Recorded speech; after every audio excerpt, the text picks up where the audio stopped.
X-Tudo Caboquinho, com Orlando Câmara. X-Tudo Caboquinho, a nossa coluna mais saborosa de todas as terças-feiras. Orlando Câmara conosco. Muito bom dia, Orlando. Bom dia, Arthur. Bom dia, Samara. Saborosa de vez em quando, né? Hoje está com um sabor bastante amargo. Qual é o sabor de hoje? Arthur, o sabor de hoje é de empatia, né? Empatia. Eu ia falar sobre outros assuntos hoje, mas eu fico ouvindo vocês de manhã e aí vocês ficam martelando na minha cabeça a semana inteira, que acaba que eu mudo sempre os temas e hoje o tema é empatia, muito por conta do que vocês falaram. Hoje vocês noticiaram sobre a possibilidade de lockdown em Manaus. E ontem vocês falaram de um baile funk que foi interrompido no final de semana na zona leste de Manaus.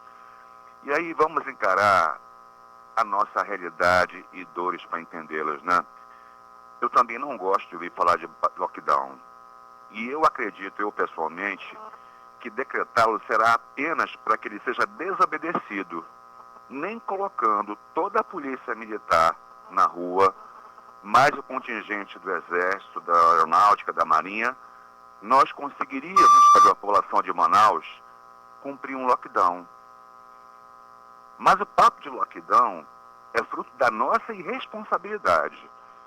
Na semana passada, por exemplo, a Samara noticiou de 2 festas que foram interrompidas no final de semana em Manaus, uma com 4.000 pessoas, a outra com 3.000. Aí a gente fica pensando, o que leva essas pessoas, em plena pandemia, a se aglomerarem? Elas não têm família? Não tem pessoas do grupo de risco nos seus familiares? Não sofreram tragédias pessoais? Ou elas agem assim como uma fuga da realidade? Bem, eu sei que a gente, enquanto cidadão, todos nós, estamos calejados, cansados do isolamento social. Nós queremos acreditar que já nos encontramos num momento melhor do que antes. Nós queremos acreditar que o pico da pandemia já passou e que agora só se aguarda a vacina. Mas isso é brincar de faz de conta. Nós tivemos, Arthur e Samara, muitas dores. Nós perdemos 4.000 vidas num estado que tem 4.200.000 habitantes. Praticamente se pode dizer que 1% da nossa gente morreu de Covid. Famílias foram amputadas em seus membros. Eu sei de histórias de famílias que perderam pai e mãe. Investimentos de uma vida inteira foram frustrados.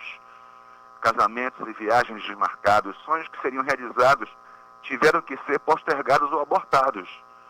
A gente parou de viver aquilo que queria viver e planejava e ficou num compasso de espera. Está ainda no compasso de espera, tentando escapar da morte, da doença e da morte. Essa é a grande verdade.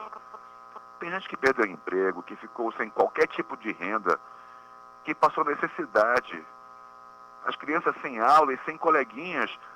E os idosos, né? Olha a situação dos idosos. Eles estão praticamente sobrevivendo, sem poder viver intensamente. São muitas dores e tragédias pessoais que nós precisamos encarar. Chorar essas tragédias não vai fazer nada voltar atrás, infelizmente. Mas talvez as cure. Eu aprendi com uma amiga minha, que é terapeuta holística, a Adelen Rocha, que é preciso viver nossos lutos. E aí eu pergunto, Arthur e Samara, será que nós vivemos e encaramos nossas dores? Será que nós estamos sendo solidários com nossos próximos? Será que estamos apenas fugindo e fingindo uma realidade ao invés de vivê-la? Essas festas que vocês noticiam de final de semana me parece uma falta de respeito com as dores alheias e uma grande fuga. Talvez nós, cada um de nós, precisemos conversar mais, falar dos nossos medos para os amigos, contar das dores, das incertezas, das nossas angústias. Todos nós temos. E fugir delas não adiantará. Eu mesmo, Arthur e Samara, percebi que eu ouvi muitos amigos meus e falei muito em pandemia, mas que eu falei muito pouco de mim mesmo e das minhas dores, das perdas que eu tive. Viver esse nosso luto talvez seja a grande reflexão que nos faça seguir adiante, mais saudáveis, sem traumas. Ao invés de ficar nessa vibe de já superamos, vamos para a balada, se jogar, vamos lá para frente. Isso só vai fazer com que os traumas venham a eclodir depois. E abre espaço para se falar coisas absurdas como é a questão do lockdown agora. Orlando, antes da gente finalizar aqui, eu lembro de uma entrevista que quem fez foi inclusive a âncora Thaís Gama, aqui ao longo da programação, com uma psicóloga que falou exatamente isso que você abordou hoje, sobre essa questão do luto. E tem algumas pessoas que não conseguem viver esse luto, até porque no período da pandemia não conseguiu se despedir daquele ente querido que, por uma fatalidade da pandemia, acabou morrendo. E aí, pelas limitações nos cemitérios, aí não conseguiu se despedir daquela pessoa.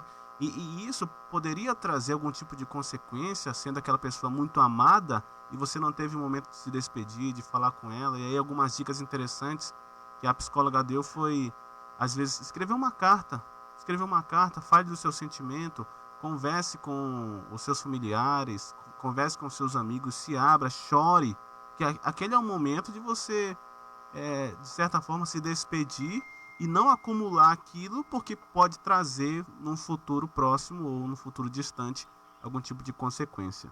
Perfeito, Arthur. Olha só o que você falou. Nós não conseguimos sequer nos despedir daqueles que nós amamos. Os ritos funéreos, para muita gente, são dispensáveis, porque elas falam, mas não tem ninguém ali é só um corpo morto, a pessoa que eu amei, meu pai, minha mãe, meu marido, minha mulher, não estão mais ali. Mas nós temos a tradição de fazer o rito funéreo, para deixar passar da vida para a morte. Parece que nós precisamos daquilo.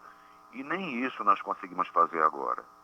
Então, se você que está nos ouvindo agora não perdeu ninguém, pelo menos respeite a dor do seu próximo que perdeu alguém. Tem gente que perdeu a família inteira, infelizmente. Eu ontem, Arthur e Samara, ouvi uma notícia que eu acho que prostrado é a palavra certa. Um casal de amigos meus, a Maria do Carmo e o Alexandre, eles testaram positivo para Covid em maio.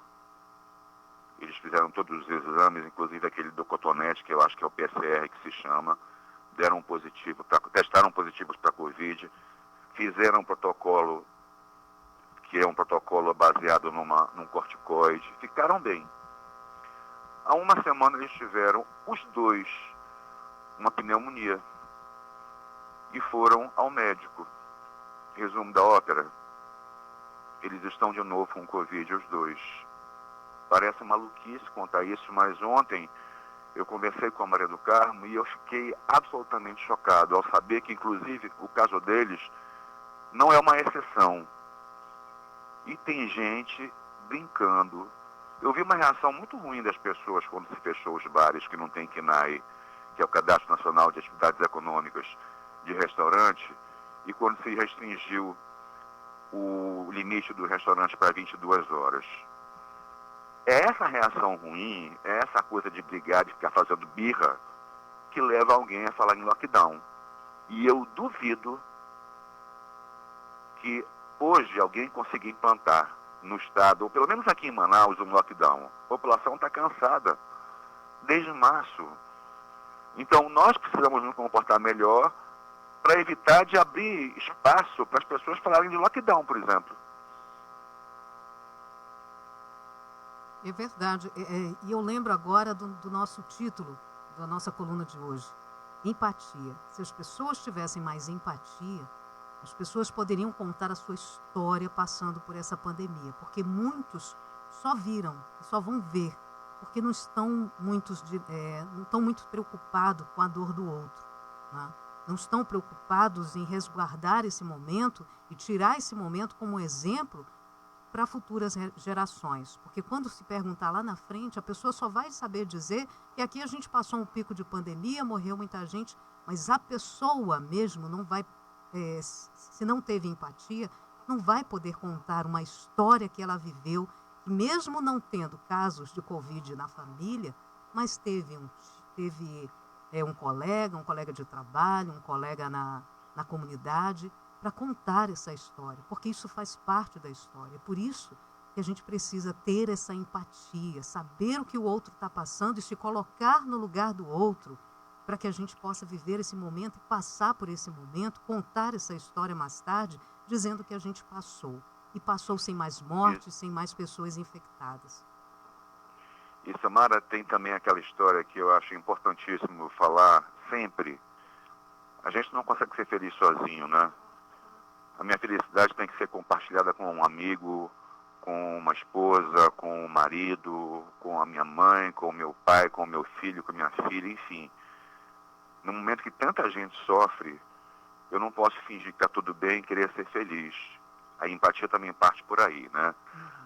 Agora, Samara e Arthur, eu queria aproveitar o momento que a gente está falando de empatia para mandar parabéns a uma pessoa porque eu tenho um amor muito grande e uma empatia enorme, que é a Elieide Menezes, a radialista do grupo Difusora de Rádio e Comunicação, que hoje está de aniversário. A Elieide é a grande responsável por eu estar no rádio hoje em dia, inclusive. Quero mandar um beijo enorme para ela, dizer que eu a amo e desejo muita saúde para ela. Uma dupla que deu certo no festival, né, na transmissão. Nas transmissões da Difusora. Pense, que saudade! Pois é, também tenho saudade. Agora, Samara e Arthur, tem novidade hoje na coluna, né? Tem. Eu invejei o Carlos Andreasa. É o meu lado moreno, é o meu lado do amor, sempre em paz com a mata, com a pureza da garça, sempre bem com a vida, em pura harmonia.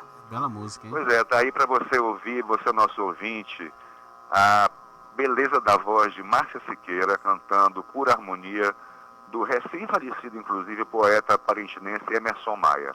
Toda semana agora, vamos encerrar a coluna, não com um samba como faz o Andreasa lá no Rio, mas com uma canção popular regional.